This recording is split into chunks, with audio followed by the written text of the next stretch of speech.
ಎಲ್ಲರಿಗೂ ನಮಸ್ಕಾರ. ನಾನಿವತ್ತು ಹೊರಟಿದ್ದೀನಿ ಹಾಸನಾಂಬೆ ದೇವಿ ದರ್ಶನಕ್ಕೆ. ಆಲ್ಮೋಸ್ಟ್ ನಿಮ್ಮೆಲ್ಲರಿಗೂ ಹಾಸನಾಂಬೆ ದೇವಿ ಮಹಿಮೆ ಗೊತ್ತೇ ಇರುತ್ತೆ. ಇದಕ್ಕೆ ವರ್ಷಕ್ಕೆ ಒಂದೇ ಸರಿ ಬಾಗಿಲು ತೆಗೆಯೋದ್ರಿಂದ ತುಂಬಾ ರಶ್ ಇರುತ್ತೆ. ಅದೇ ನಾವು ಹೋಗಿದ್ದು ಭಾನುವಾರ ಆಗಿರೋದ್ರಿಂದ ತುಂಬಾ ರಶ್ ಇರುತ್ತೆ ಅಂದ್ಕೊಂಡು ಹೋದರೆ ಅವತ್ತು ರಶ್ ಇರಲಿಲ್ಲ. ಸೊ ನನಗಂತೂ ತುಂಬಾ ಖುಷಿ ಆಯಿತು. ನಾನು ಬೇರೆ ನನ್ನ ಮಕ್ಕಳನ್ನು ಬೇರೆ ಕರ್ಕೊಂಡು ಹೋಗ್ಬಿಟ್ಟಿದ್ದೆ.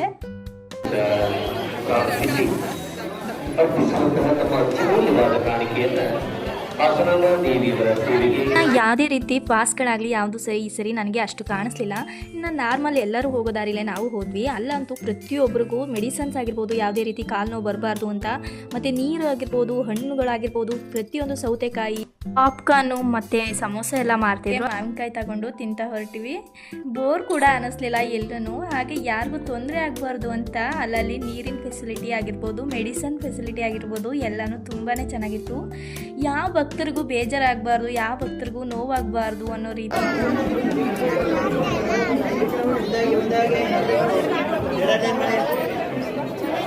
ಆ ತಾಯಿ ದರ್ಶನ ಅಂತೂ ಸುಲಭವಾಗಿ ಆಯಿತು. ನೆಮ್ಮದಿಯಿಂದ ತಾಯಿನ ನೋಡಿ ಕೈ ಮುಗಿದು ಮುಂದೆ ಬಂದ್ವಿ.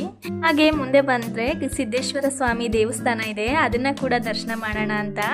ಹಾಗೆ ಅಲ್ಲಿ ಬರುವಾಗ ನಾಗ ಆಗಿರ್ಬೋದು, ಕಳಸ ಆಗಿರ್ಬೋದು, ಓಂಕಾರ ಆಗಿರ್ಬೋದು ಎಲ್ಲನೂ ಬರೆದಿದ್ರು.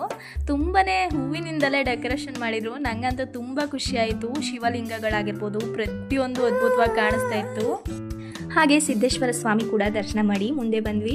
ಮುಂದೆ ಬರುವಾಗ ಹೊರಗಡೆ ನನಗಂತೂ ಮನಸ್ಸಲ್ಲಿ 3 ಸೆಕೆಂಡ್ ಕೂಡ ದೇವ್ರ ದರ್ಶನ ಮಾಡೋಕ್ಕೆ ಬಿಡಲಿಲ್ಲ ಯಾರನ್ನೂ ಅನ್ನೋ ಬೇಜಾರಂತೂ ಇತ್ತು. ಯಾಕೆ ಅಂದರೆ ಪ್ರತಿಯೊಬ್ಬರು ಭಕ್ತರು ಪಾಪ ದೇವ್ರನ್ನ ನೋಡೋಕ್ಕೆ ತುಂಬ ದೂರದಿಂದನೇ ಬಂದಿರ್ತಾರೆ.